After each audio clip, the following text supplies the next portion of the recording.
and welcome to the IDEMS Podcast, a special IDEMS podcast. This is the 100th IDEMS Podcast, and I'm delighted to be here today with my fellow directors, Kate Fleming and Danny Parsons. I'm David Stern. Welcome to our special podcast, and welcome, Kate and Danny. Hi, David. Hi, Danny. Hi both. Excited to be here for the 100th episode.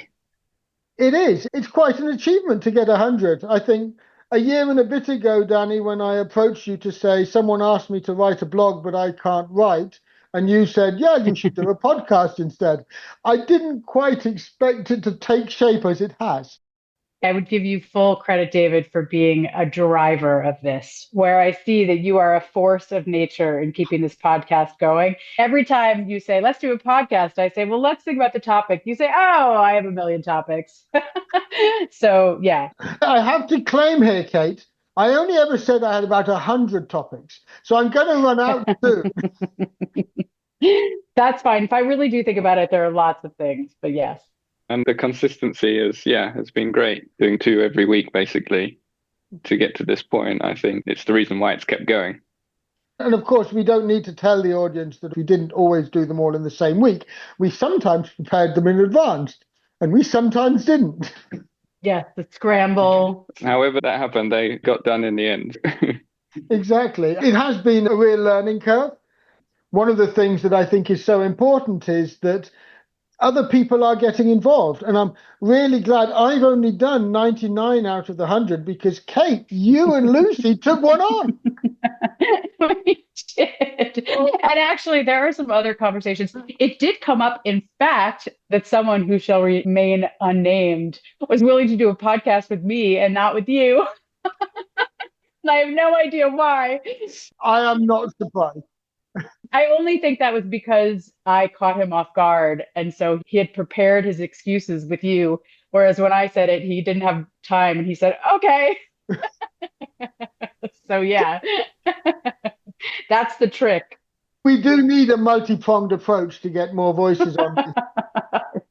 And I think that is important. When we started out, I was very grateful to Santiago, to Lucy, to Lily, for actually stepping up and being willing to week in, week out, work with me to produce these episodes.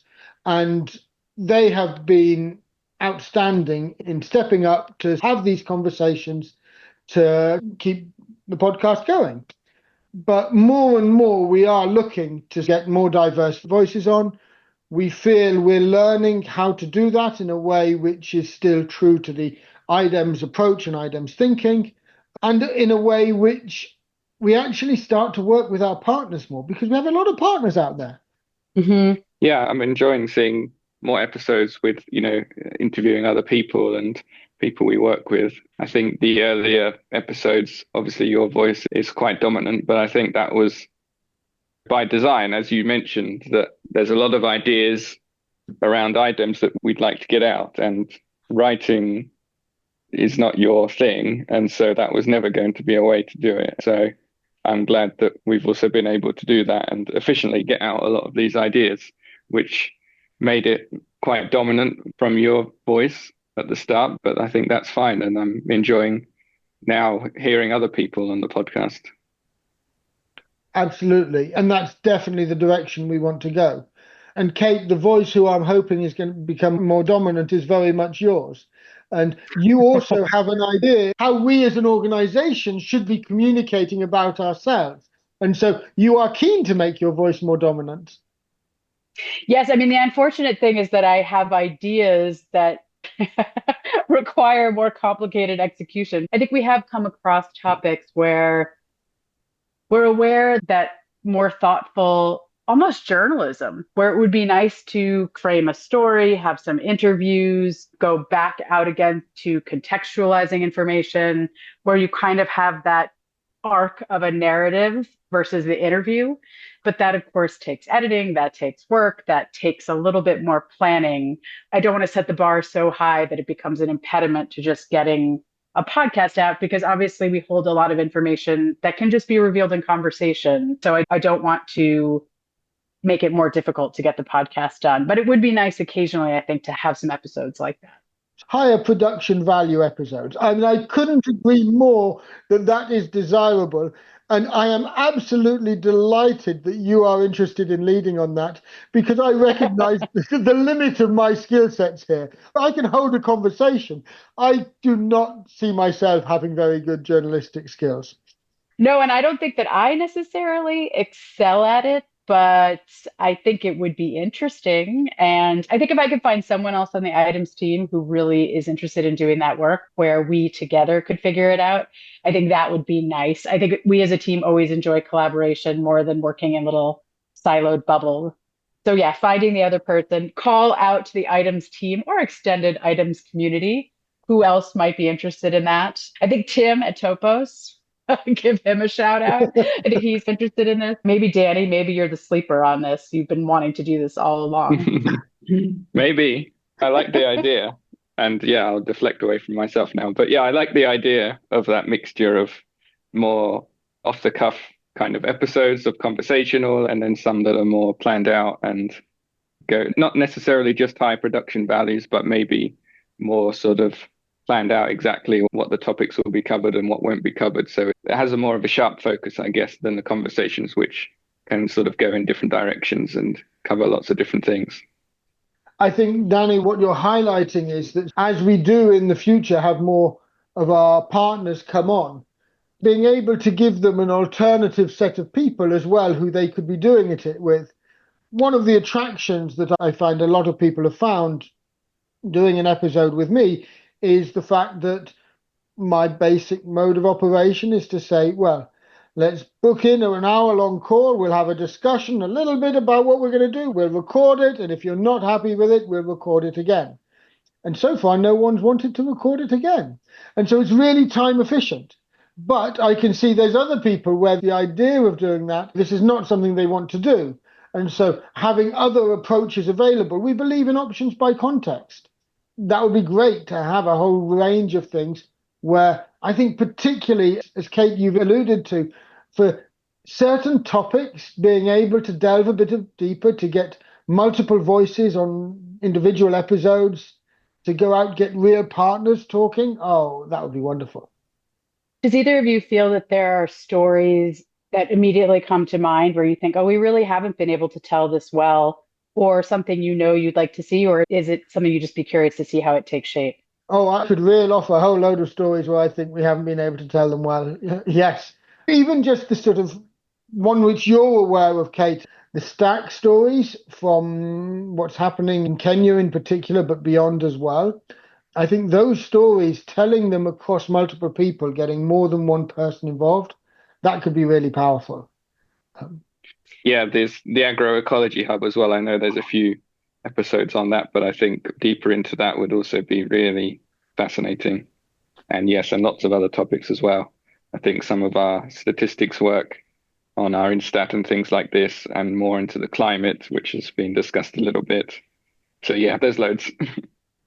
Yeah, I agree. And I think even as you're both talking stack, agroecology, they're all good examples of if you just hear about it from the outside, it's easy to see it as just a single discipline. It's easy to think, oh, that's not interesting to me. Whereas the moment you dig into it more deeply, I would say stack is a good example of something where do I immediately think math assessment is going to be this thing that I'm really interested in? No. But then when you get into meeting lecturers in Kenya and all around Africa, where it's like, oh, you have this interesting problem, 1,000 students in your class, talking to the different stakeholders in a university, understanding the student's perspective. It's really an education problem. All of these layers of it that I think mean that pretty much anyone could find a way into the story and be really interested in it, or at least see how it's analogous to other problems they are interested in.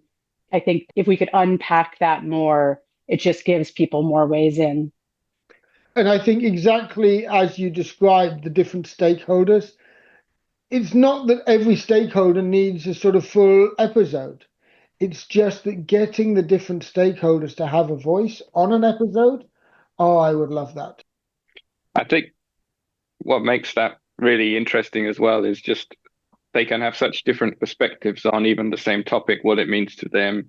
I'm thinking a bit of the agroecology hub and some of the partners.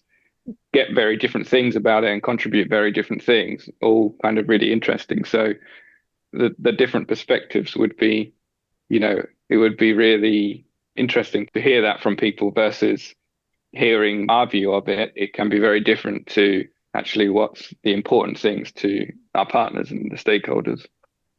Absolutely. And you're right, with the agroecology hub, again, there's so many layers to this. And it's not just layers sort of going down. It is this fact that we integrate science, movement, practice. And so we're getting very different perspectives. If you've got somebody actually involved in using or doing things, that's very different from the people who are advocating for them or from the people who are studying them. Or the people funding them, even. You really begin to understand all of the different perspectives, the different problems people are trying to solve, how they think about it. I think something that we are positioned to share is to kind of shed light on the ecosystem, where I think often when you hear about something that's delivering impact, it feels very small. It can feel quite constrained, and you don't really see the interplay of all of these different forces. You don't see how people might feel in conflict who are actually much more aligned than they realize. I think you both have told stories in agroecology as an example, where initially something felt adversarial or people were competing for resources or power or whatever. And then in the end, it turned out actually our interests were quite aligned. Giving this group power ended up yielding better results for me. I think it gives people a way into breaking out of a lot of narratives of scarcity or competing or, that you can't share space. And yeah, I think that's something there needs to be more of. I think Lucy and I have had an episode or two which have touched on this a bit more deeply, where researchers who have given power to the people who are doing actually end up getting incomparable data back, which means that their learnings and their studies can be transformed. That's sort of one example of what you were just highlighting.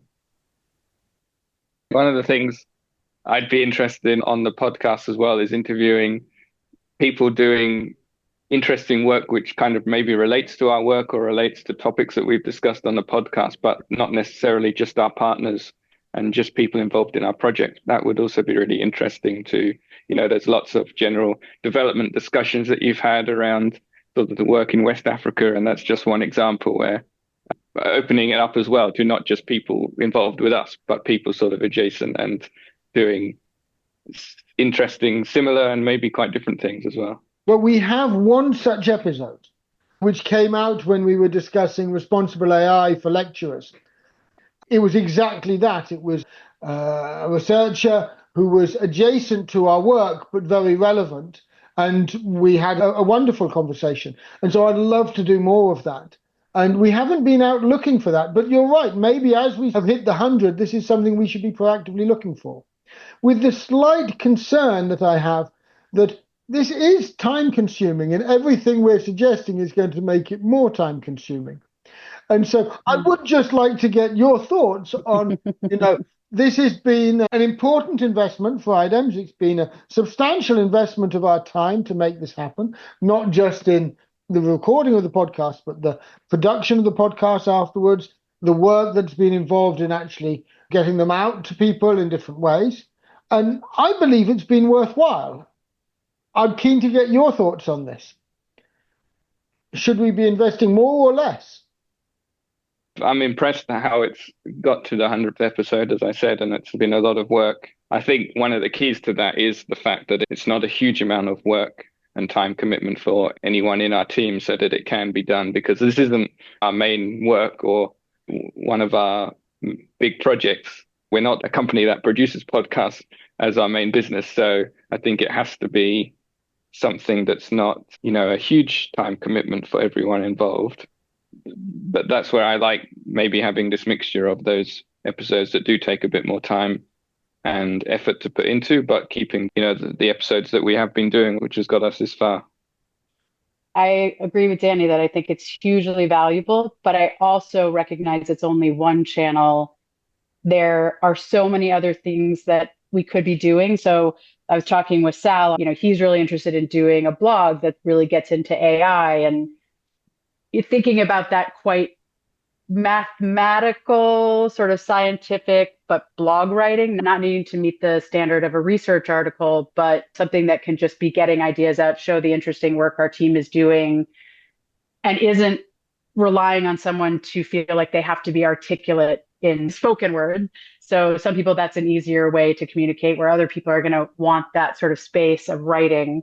And so I think the more we can give different people different avenues, and again, not create something that's so all consuming where it's just like, we've decided we're all in on podcasting and it's going to be journalistic level podcasting.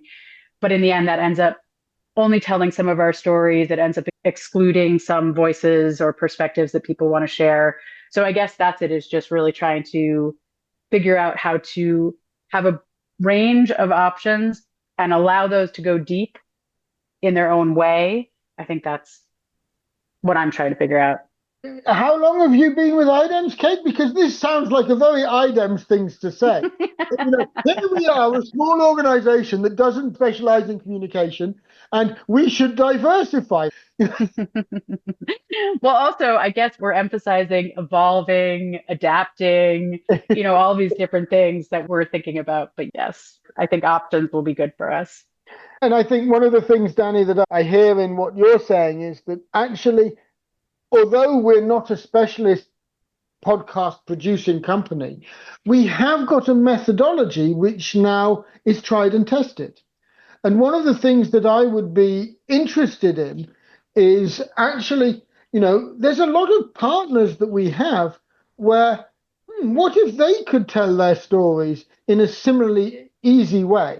Is this something where, I'm not suggesting we become a podcast company, but is it a service we could now be offering with some of our partners? We could be helping them to develop their own podcast series, not as a high production value, but just as this sort of, very achievable, consistent stream of episodes, because I suppose that's what it's become.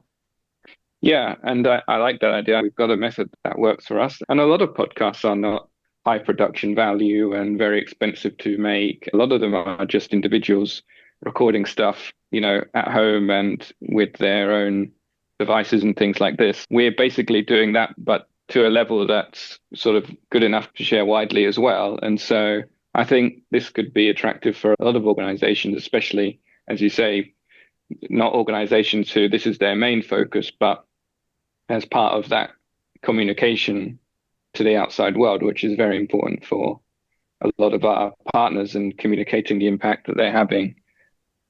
I still think that it requires the person on the team who is they are dedicated to this. I think, David, if you weren't the driving force of this podcast, it would languish in some way. Not that we wouldn't get things done, but I think it comes so naturally to you. You are so enthusiastic about it. It's so the way that you communicate. Well, I was going to say that's simply not true. This hasn't come naturally to me. I have acquired the skills to do this. Now, my claim is watch this space. Certainly before we get to 500, I think my voice on this will be almost non-existent. I really expect over the next few years others to step in, to step up.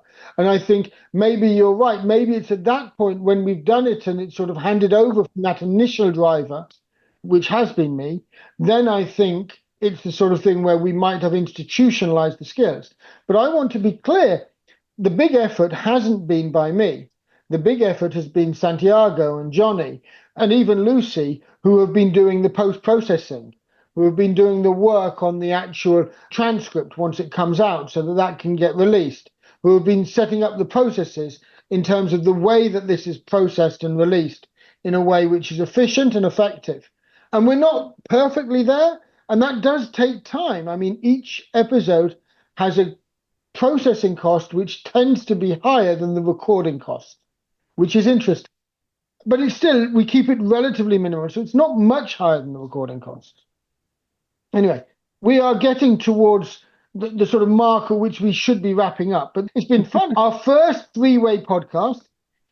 I know we're going to be told off for speaking over each other a bit much. I apologize, Santiago. And I do think that we are at a place where, having got to this point, I'd like a last reflection from each of us on, by the time we get to 200, can you think of something which you're hoping will have happened to either the podcast as a whole, to a specific episode that we might have had, something you'd have liked to see happen? What do you hope is going to be coming up in the IDEMS podcast? Well, for me, I'd really love to see us sort of reaching out to get more listeners over the next 100 episodes. We know that this is the podcast is really useful just for communicating, even internally within our team, and for people in our team to understand some of these ideas. But I'd love to see us sort of being a bit more on the marketing of the podcast side a bit, and reaching out to people who might find this interesting, and make more connections with people and get feedback from people who find it and listen to us. So that's what I'd love to see. I would second that to start. I'm going to add something else of my own, but I would say I second that definitely. How do we build out the infrastructure where we are capitalizing on this better? Like, how do we really use this in a way, integrate it into the website, into social media, whatever we're doing? What are the ways that we're getting a bigger audience for this, where we feel that there's more of a conversation happening, where I would just love more commentary and input, and to feel like we are really landing and connecting and inspiring, even something that's controversial. Maybe someone has a strong disagreement. I'd like to hear that. I think that would be really interesting, to feel like we're part of this broader community and conversation. So that's one thing. And then the other thing I would like to see, which we've kind of touched on already, is can we get to that, not all the time, but the occasional more produced, and really where someone wants to take the lead on that, where something has a higher production value. Like when we produce our first kind of longer form storytelling journalism podcast, for me, that will feel like a real achievement. And I think will be just interesting to see how that comes together, and how do we tell a story, and how we put our own imprint on something that is a form that, lots of people are doing, but it feels like ours. Absolutely. I look forward to both of those. I do just want to say about the marketing, we've never tried to get people to listen to it yet, so it's not difficult to try harder. But I agree that this is a good time. There is a backlog which I think has some richness to it. It has diversity. It has a range of voices. It does have a bit too much of my voice. And so if I'm looking at the thing I hope going for the next 100, is that I hope my voice is less dominant. I think it won't go away yet. It seems I have a little more than 100 episodes in me.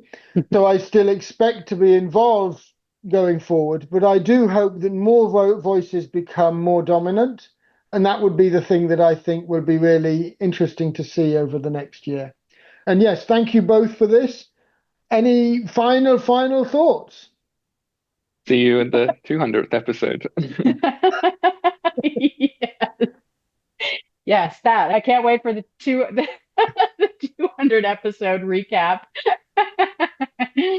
That would probably be the next time we have an episode with the three of us. So yes, look forward to seeing you both then.